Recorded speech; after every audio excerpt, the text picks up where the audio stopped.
Welcome to Mike's Man Cave and welcome back to my channel, and today we're doing a very quick video that will show you how to take this panel that surrounds the stereo system off. The reason you may need to take this panel off is to get to the stereo system, or especially if you want to upgrade or change the head unit in your stereo system.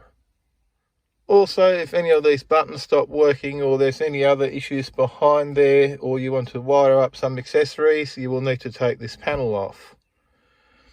Taking this panel off seems almost impossible when you first look at it because there's no fasteners at all that are visible.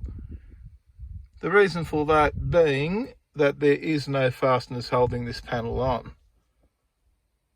Let's not waste any more time and let's take off the panel. Okay, there's a cigarette lighter or accessory ports here. So you open those up, and they've got little covers on them.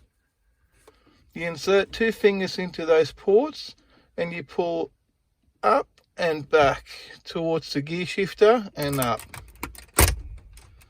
And that's it, job done. Nothing's broken, nothing's damaged. Okay, now you gently just take that panel off and there you are.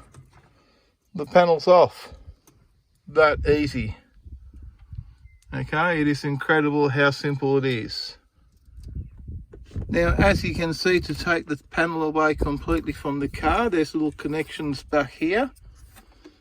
Now, don't worry, all the connections are different, so you can just take these off. You don't have to mark them or try and remember where they went, because all the plugs are different. Okay, they will only plug into the one spot.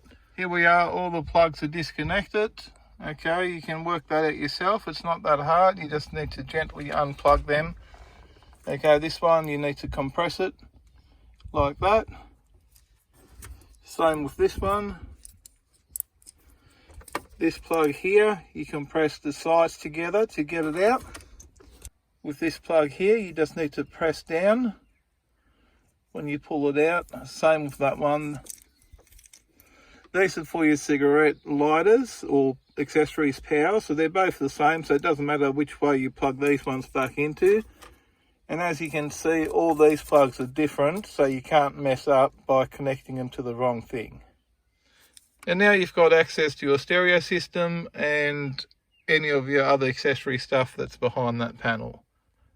Now also keep in mind, to install the panel is just a reversal of taking it out. You just connect all your plugs, which simply plug in, and you just clip the panel back into place and there's no problems. If you enjoyed this video, please do me a favour, give me a big thumbs up. Don't forget to smash that subscribe button for Mike's Man Cave.